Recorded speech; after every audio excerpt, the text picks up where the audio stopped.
Hello, everybody. Welcome to the Buckeye Weekly Podcast. I am Tony Gerdeman here, as always, with Tom Orr. Tom, how's it going? Tony, much more important than how it's going for me.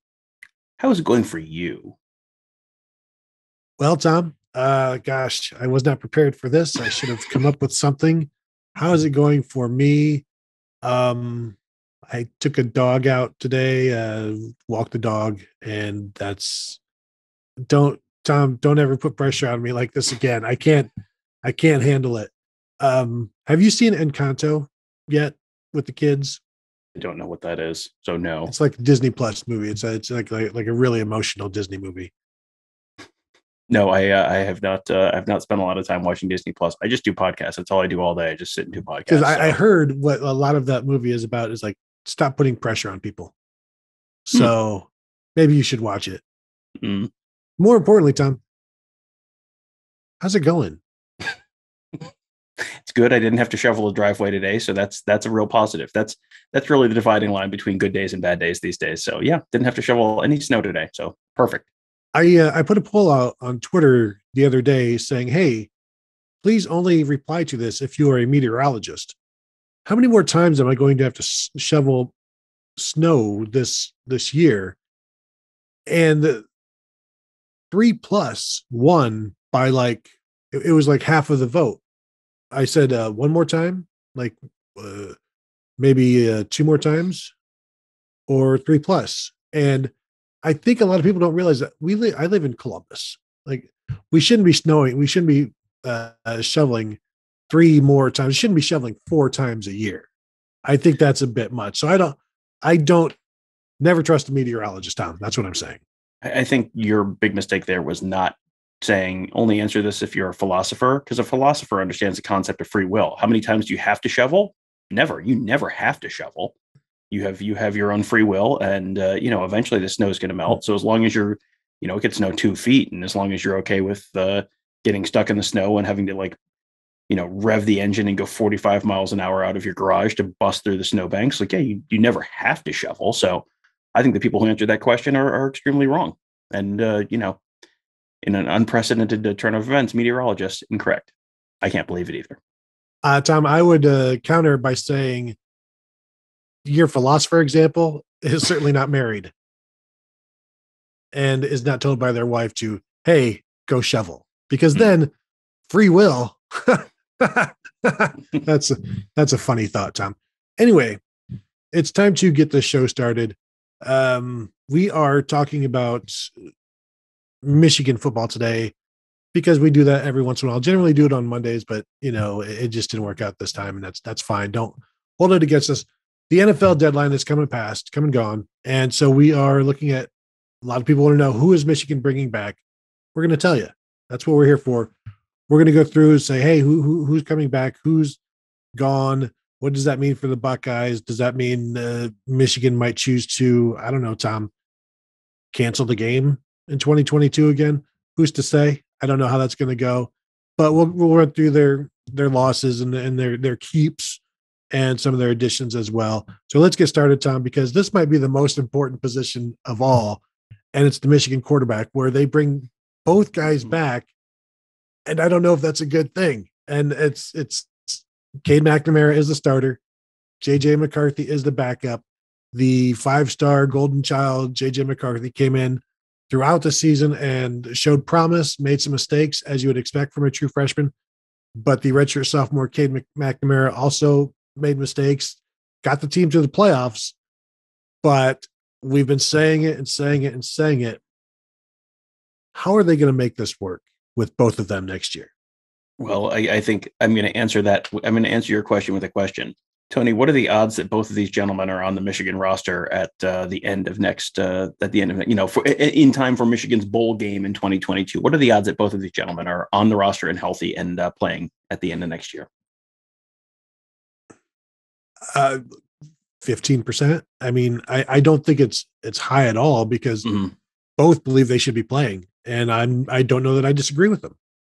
Yeah, the vibe to this, to me, was, you're watching that semifinal game when we were out in LA. it was like Cade McNamara started, and it was very apparent immediately, like, oh, there's a real talent gap here. And, in terms of the teams, not just the quarterback position, but the teams on the whole.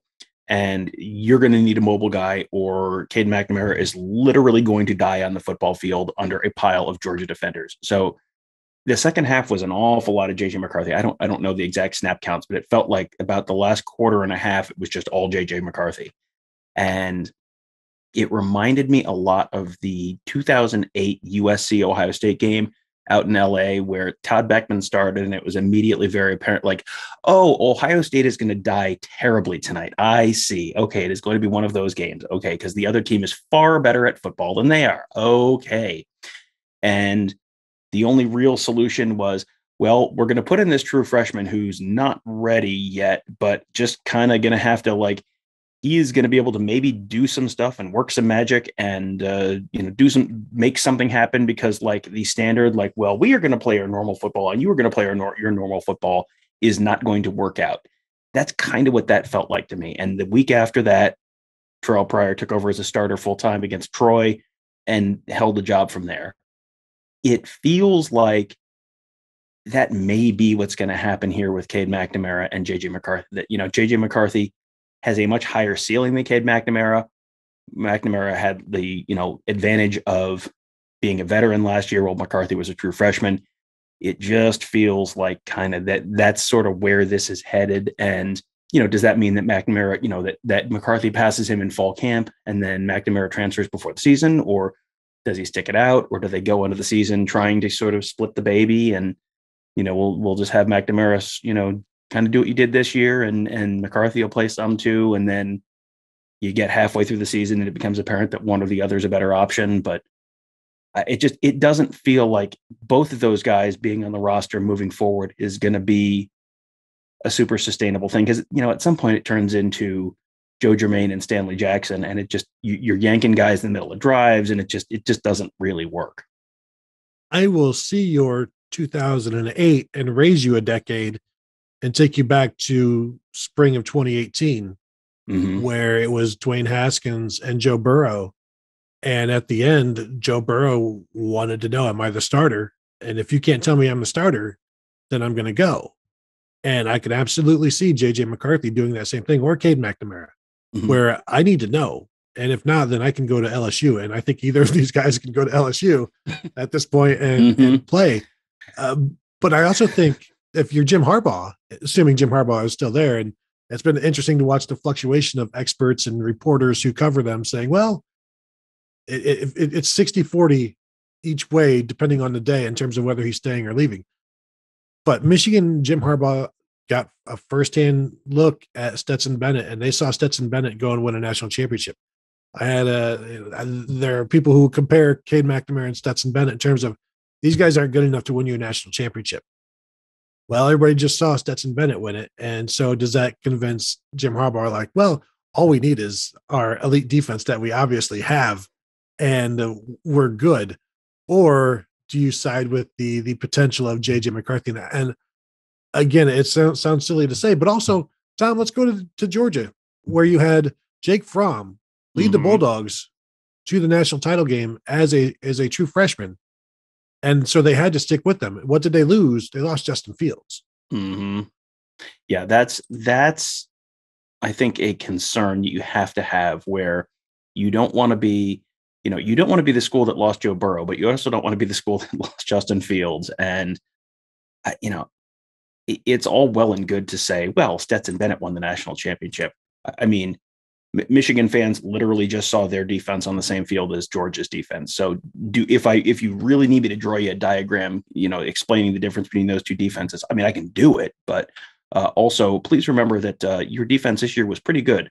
We'll get to the number of players who are not going to be back from that defense, but it's a lot of them, and it's most of the really good ones. So I don't know that Michigan's 2022 team is going to be able to plug in, their version of Craig Krenzel and go, well, just run the ball and we'll rely on the defense and it'll be fine. Like, I don't think that's going to be a winning formula for them. So ultimately, I feel like the right answer is JJ McCarthy, because you've got a higher ceiling, and you I think are going to need to do stuff through the through the air. And I think he's a little, more of a dynamic player and raises your ceiling a little bit in terms of an offense. But I don't know if Jim Harbaugh is going to see it that way, because that's what I thought a lot of this year. And that's not how Jim Harbaugh saw it. So, did he ultimately sort of see it that way in the end? And that's why McCarthy was playing in the playoff? Like, yeah, maybe.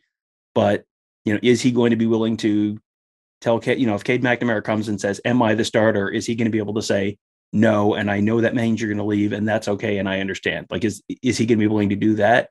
Or is some other person going to be the head coach at that point? There's a lot of interesting questions here. Yeah, and it won't get less interesting. It's only going to get more interesting as things get underway. And really, if JJ McCarthy is as good as people think, he's only going to be at Michigan for 2 more years, which is the same amount of time that Cade McNamara is going to be there. So they cannot coexist, or they should not coexist. And in this age of quarterbacks who leave, you've got starting quarterbacks that leave without any competition behind them. Like, yeah, I'm going to go transfer and play here now. And so it would just be a remarkable surprise. And I don't think it would be the best for Michigan if they both decide to stay. I think you need to sever it and just go with one. We saw what happened in 2015 with Ohio State having 2 quarterbacks and one guy looking behind his shoulder and the other guy trying, like Cardale Jones always looking to the sideline after he screwed up. JT Barrett trying to be Cardale Jones when he's actually playing. And it's just, there's a reason it doesn't usually work, and that's because it doesn't usually work. So that's the quarterback situation. The running back situation, I think, is also interesting. They lose Hassan Haskins. He rushed for 1,327 yards this year. But the guys they return with Blake Corum and Donovan Edwards, I think they have more potential than Hassan Haskins. Hassan Haskins has always been like a 5-yard a carry guy. Now that's exactly what Donovan Edwards rushed for this year, but I expect that to be improved moving forward. Blake Corum he's a really good complementary back. I think he breaks down if he's the workhorse. And I think you keep him at, 9 to 11 carries a game, and he's what he can do some really good things. And he'll have a handful of 100-yard games with those 9 to 11 attempts here and there. But if you've got Donovan Edwards as your guy getting 15 to 20 carries a game, like, because this year Hassan Haskins 270 carries in 14 games, nearly 20 carries a game. Like, I think Donovan Edwards is more that guy than Blake Corum. But together, assuming Blake Corum can stay healthy, which is not something he's always been able to do, I think those 2 guys are. I don't expect a drop off, even though Hassan Haskins was very reliable, but he was just he was steady, but he wasn't necessarily explosive. Yeah, and it's going to be interesting to see how this changes what they do in the run game, because I don't know that either of those guys are between the tackles runners in the way that Hassan Haskins was. Feels like both, those guys are a little bit more get him outside, get him the ball in the passing game kind of running backs than Hassan Haskins, who was just kind of much more the traditional run between the tackles, Michigan tailback. So, if it's McCarthy, you might have an entirely different Michigan run game next year with, sort of a more of a read-based run game, maybe, rather than, a little bit more of sort of I formation kind of run it up the middle kind of running game that they ran this year. I like Corum. I like Edwards. I think you're right on Corum. I don't think Corum is a bell cow 20 carry a game guy, but he can be a difference maker. I mean, what did he have against Ohio State this year? It was like he only had 4, 5, 6 carries, but he averaged 14 something yards a carry because one of them was a 60 something yarder or 70 yarder early in the third quarter. 6 for 87. 6 for 87. Yeah. So, I mean, he really kind of changed the game with that one big hit. And you've seen Edwards kind of change the game with some big hits in the passing game. So those are kind of explosive players. And they both of them are a little bit more of the Chris Evans type Michigan running back than the Hassan Haskins type Michigan running back. But you've seen both types of those guys have success in Michigan's offense over the years. So it'll be a little different, but I don't have a big concern at running back necessarily with those guys. No, and they do have other guys that they could be relying on. Tavier Dunlap was a freshman this past year. He's 225 pounds. He could be maybe the big bruiser that Jim Harbaugh does like. But yeah, I'm expecting decent things there. I also think moving to receivers, they've got a lot of guys back. The only loss I think is Dalen Baldwin, who opted out to turn pro. He was the transfer from a small school that Ohio State was also after, but he's with Jacksonville State perhaps. But he's gone. But you get back Ronnie Bell, who missed the year. Andrell Anthony, true freshman this year, had one huge game. Mike Sainristil, who's been around forever. Cornelius Johnson's been around forever now. Roman Wilson stepped up quite a bit this year. There are enough guys there, and they're going to bring in more recruits. So I think that's a very solid group that could become really, really good, because Ronnie Bell is an explosive guy, depending on how they use him. And Andrell Anthony, I think, just scratched the surface. But is he the guy that went crazy in the one game? And let me bring that up here real quick. Let me find it for you. Was that Michigan State that he went? Yes. Yeah. He had a 93-yard touchdown or something against Michigan State. And, it feels like the name that you've said it a couple times, but the actual biggest name on here is a guy who had, basically didn't contribute this year. That's Ronnie Bell. Ronnie Bell went out in the season opener against Western Michigan, I think, and blew out his knee. And for a lot of the season, they were missing Ronnie Bell. Like, that was exactly what they were missing in the pass game. Well, now you've got him back next year, and it was a knee injury. So it was not one of those, it's not an Achilles injury where it's like, oh, sometimes it's tough to come back. Knee injuries, unless you have complications, it generally is a pretty standard return and not really a concern at this point. So getting him back, another year of experience for Andrell Anthony. You saw some explosiveness from him, and does he turn into the next big guy, or does he become Ricky White from Michigan State, where it's like, yes, he had the one big game and then didn't do a whole heck of a lot else. So I would bet on him improving, and Cornelius Johnson gives him a big target, and who is not a 150-yard a game guy by any means, but we'll pick up a couple big plays. And Roman Wilson and Mike Sainristil are kind of a little bit the same, where it's just like you'll pick up one or two catches a game, but sometimes one of them will be a big play. So, there's a lot to like there in that wide receiver room. And, we'll do our tail of the tape going into the season. And I don't want to spoil anything, but Ohio State still has better wide receivers than Michigan does. But Michigan has pretty good wide receivers. Ohio State might still probably have the best wide receivers in the country. Michigan might have the second best wide receivers in the Big Ten this year. That's a possibility. So, this is a pretty talented group. Getting another year of experience for Anthony, getting Bell back, I think that more than makes up for Dalen Baldwin. Dalen Baldwin was kind of like a little bit of a role player, but getting Bell back, having Anthony back, like that should be a pretty good group this year. Yeah, Ronnie Bell, one catch this year, 76 yards for a touchdown, and then he got hurt. Yep. Cornelius Johnson led the team with 39 catches, 620 yards. Roman Wilson, 25 catches. Mike Sainristil, 22 catches.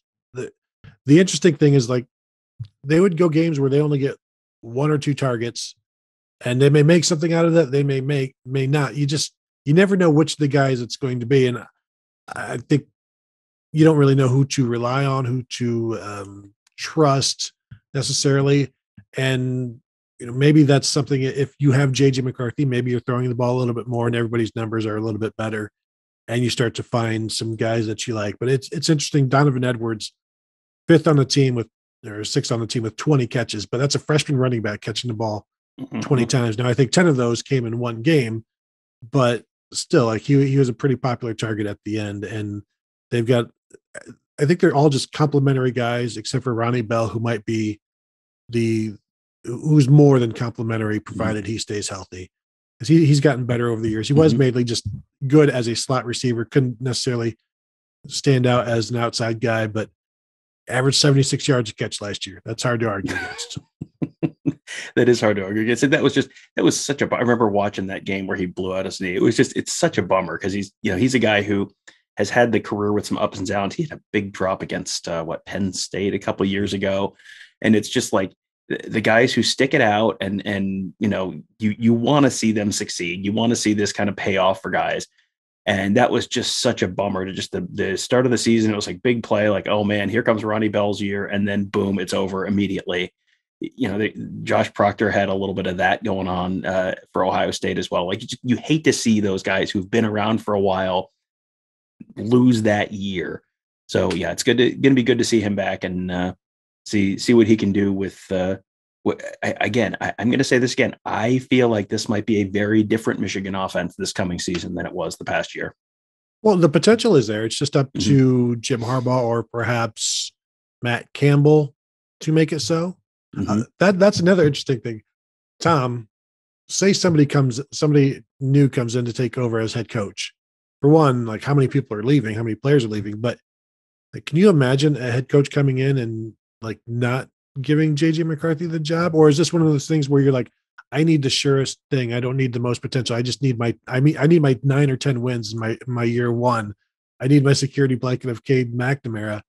Or is this, and maybe this is all moot because JJ McCarthy doesn't take over the locker room, because that's also something that needs to happen. But it'd just be interesting to see if a new head coach comes in, what does he do? Well, a new head coach coming in, like year one, you're not getting fired after 1 year. So it seems like your smart play is play the higher upside guy there. And, I forget who's behind them because I know Dan Villari transferred to Syracuse. So I can't remember who they brought in this year as a quarterback, but they had Alan Bowman from Texas Tech, but yeah, I think he's done. I think he might be done. And he didn't play a whole heck of a lot last year anyway. And so I don't remember who they brought in as a quarterback for the 22 class, but then you're getting into the point where you probably, if one of these guys does leave, let's just hypothetically play this out as a new coach comes in and JJ McCarthy is his guy. And he says, I'm going to play the higher upside guy, and Cade McNamara leaves. You've got JJ McCarthy. You've got a true freshman, whoever they brought in for 22, you probably got to hit the portal again and bring in another Alan Bowman type who, was basically the equivalent of a Chris Chuganoff or a Gunnar Hoke for Michigan this year, where, he was a guy who had played a little bit elsewhere and just was sort of depth. He never really got a lot of time with Michigan this year, but yeah, you're getting fairly thin. And then you get into the side conversation of, so if JJ McCarthy's really your only quarterback you trust on the roster, how much are you going to run him? Because does that change the offense as well? So this is like wheels inside wheels at this point, like changing what this offense might be this fall. I am looking at Michigan's 2022 recruiting class, and some of these names I know nothing about, which tells you this fears that the two programs, Ohio State and Michigan, aren't necessarily recruiting at the same time. But they did sign 2 quarterbacks, Tom. One is Jaden Denegal out of California, the number 30 quarterback overall, 3-star, number 451 player in the nation. The other is Alex Orji. Jim Harbaugh's got to get some new drapes, new carpets, man. From Saxe, Texas. I'm sorry. Let's back up. His name is Orji, and he's from Saxe, Texas. Should be a high-scoring offense this year. Am I right? Am I right? Number 423 player overall, number 28 quarterback in the nation. So you bring in a couple of guys. I think that's smart. You got to do that every now and again, Tom. I will not acknowledge anything. The good news is, he's going to get a lot of people involved in the offense. So, Tom, we're not going to do this right now. Okay. We still got a lot of show to go, and we don't need this to be an hour of just really dumb, stupid jokes that we could just both continue to throw out and amuse ourselves. And meanwhile, nobody has, continued to listen because they're all busy making their own jokes. And it's like, no, you need to pay attention. We're creating content here with stupid jokes. Counterpoint: if we continue to talk about the quarterbacks long enough, this is going to turn into 2 shows. There you go. And maybe we just do the offense right now and then the defense for next week. Although that's going to be a pretty quick show considering so many guys that are gone and the 0 answers coming back. But that's neither here nor there just yet. Tom, tight ends. After just talking about, I just can't even do it, Tom. I was going to let that one go. Good. Thank you for doing that. Eric All and Luke Schoonmaker both back. Eric All, the number 2 receiver on the team, 38 catches this past season and 437 yards. The game winner against Penn State. where he caught the pass over the middle and ran 50 yards and sealed that game for them and saved their season. So yeah, that happened, and he's back, and that's good for them. And together, Schoonmaker and all, I think, had 55 catches between them. So clearly, Schoonmaker 17 catches, 165 yards, 3 touchdowns. They like to throw to the tight end. That's what Michigan has done forever. And so they got their top 2 guys back. So that's significant. And that will also help them with the most important thing that Michigan does, which is run blocking. And now we can move to the offensive line, because they lose Andrew Vistardis, their starting center, and they lose their right tackle, Andrew Stuber. Now they've got some young guys that can step in for Stuber. They've got some options. The guy they're bringing in to replace Andrew Vistardis is Victor Olawatimi from Virginia, Tom, who was a finalist for the Remington Award in 2021. So if you are going to bring somebody in from the transfer portal, award finalists are usually at the top of my list. Yeah, I mean, that seems like you're looking at kind of when Ohio State brought in Jonah Jackson, where you're coming in kind of ready to go. And yeah, it's a little more complicated to bring in a center because you got to handle the line calls and all that stuff. But I mean, if you're coming in the spring, you got plenty of time to get up to speed and all that kind of stuff. And as a veteran guy, and having the whole left side of your offensive line and also your right guard back, like that eliminates a lot of concerns for Michigan. And the defense, they're losing a lot off the defense, but if the offensive line is good and they've got a decent passing game and you've got some dynamic playmakers in the run game, like this could be a pretty decent Michigan offense this year. And I think two years ago they had lost both of their tackles to injury during that 2020 season, and it looked awful. And then this year that was a very good Michigan offensive line for most of the year. You're getting most of them back. I said earlier they might have the second best wide receivers in the Big Ten. This very well might be the best offensive line in the Big Ten. And I feel like you always have to kind of put the caveat on it that, like, well, Wisconsin might just have 5 330-pound white guys who are really good too. So, I mean, we'll take a deeper dive on Wisconsin and give you a better idea at some point later in the season. But yeah, this is a very good Michigan offensive line, and a very good Michigan offensive line is generally a pretty good start towards a very good Michigan offense. Well, and this Michigan offensive line in 2021 was the Joe Moore Award winner for best offensive line in the nation. Make of that what you will. And they return 3 of the starters from that, and then also add in perhaps an upgrade at center. And if all you have to replace, or if your only concern is right tackle, and you've got guys that can handle that, I think Michigan's offensive line is looking pretty good. Whereas if Ohio State had DeJuan Jones not come back, I think that's a bigger issue for the Buckeyes in terms of, okay, who their right tackle is, because Michigan at least has guys that are tackles and have played that position so that they can find somebody. But you get left tackle Ryan Hayes back, left guard Trevor Keegan back, right guard Zach Zinner back, who can also play center if need be. But it may be the best offensive line in the Big Ten. It may be the second best. It's certainly going to be. It's going to be the magazine rankings. They'll be up there, and whether that ends up being who they are, I think there's no reason to expect them to be bad, and they should be very good. You look at this offense, Tom, and it could be. I think Ohio State's offense will be the best. Can this be the second best offense in the Big Ten with Cade McNamara? I think it could be with JJ McCarthy, but I think all of the pieces are there for it to be one of the best regardless. But I don't know that Jim Harbaugh will be the guy that, okay, we're going to put up 540 yards of total offense a game. I think he's fine at 440 and ball control and running the ball 45 times and just doing what the old man ball thing. And it's like, well, this offense could really light some people up if you wanted it to. Well, and they might need them to, that's, you go back through the best Ohio State passing performances in history. And it's like, wow, in a strange coincidence, those are all in games where the defense didn't play particularly well. Like, that's strange. And it feels like the Michigan defense might not be quite as good this year. It feels like this may be a year when Michigan has to sort of change the script a little bit on the team, where you can't just run the ball, play defense, and try and get out of there at 24-17 or 28-17 or whatever it is, they're going to have to score some points. Because, I mean, again, when we go through this defense, like, there are a lot of names, like all the names that you're thinking right now when I say really good Michigan defensive player, like 4 of the top 5 names you're thinking right now are off to the NFL. So there are going to be some and Michigan has the issue that we've talked about before, where they don't necessarily have the depth behind those starters, where it's like the frontline guys are really, really good. Everybody's good at Ohio State in most cases.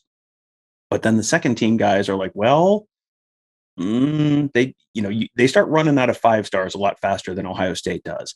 And they're going to start running out of 5 stars on defense pretty early this year. And so I do think this is going to have to be a year where Jim Harbaugh may have to get a little bit out of his comfort zone and just, you're going to have to, the more they lean on Josh Gaddis and the less they lean on Jim Harbaugh on offense this year, probably the better they're going to be, because I don't think that the old Bo Schembechler disciple thing is going to work real well with the defense that I think they're going to be running out this fall. Yeah, I'm trying to figure out exactly how explosive they're going to, or how up tempo or just relentless they're going to need to be on offense. And it's not something that, at least throwing the ball, it just going through Michigan, Jim Harbaugh's tenure, like the most they've thrown for is 250 yards a game, which would put them at 5th in the conference.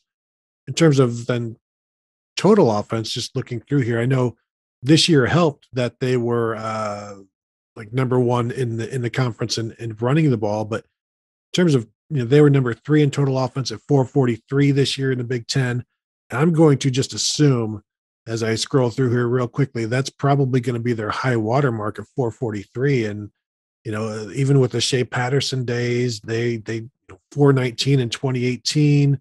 I know they were very good in 2016. They were terrible in 2017, but in 2016, they were at 424. So, these, I think 440 yards is that's their high water mark. And I just don't know that he's going to go beyond that. Even knowing that he can, it's just, I think there's maybe a level of discomfort there. And, it's not unlike Jim Tressel. You win a Heisman Trophy with a quarterback that throws for 2,500 yards, and you have receivers like Ted Ginn and Santonio Holmes and Anthony Gonzalez, and you get 1,800 yards receiving out of the 2 of those guys. And I don't want to say they were wasted, but they could have been used more. And I think there's guys on this Michigan offense that could be used more, and not just Donovan Edwards and Blake Corum. But Tom, we probably should turn this into 2 shows now that we are through our 30-minute mark of no return. If we want to stop here and then do defense, or do you just want to power through? I think we turn this into two shows, because I think there's a lot to talk about on the Michigan defense as well. So yeah, I would like to have a little room to explore the, little space to explore the room and explore, what this is going to look like. Because again, the offense is going to be a lot of the same people, but look a little different stylistically because of who is and isn't back. The defense, I think the defense it's not completely from scratch, but it's going to be a very, very different look, which I think is kind of a different, kind of an interesting conversation I think to get into a little bit. Yeah, and we will definitely get into it, because the offense, I think the replacements there can be just as good, if not better. Defensively, it's like the complete opposite of that, because I don't see that happening. But we will get to that with when we start talking about the Michigan defense. So that will do it for our look at who's back, who's gone from the Michigan offense. Want to thank you all for tuning in. Now you're up to speed on what's going on the offensive side of the ball at Michigan, and they're going to be outstanding, and nobody can stop them. So that's, I'm sure, what you'll be hearing for the Michigan fans that you talk to. So thank you for tuning in, and we will talk to you guys later.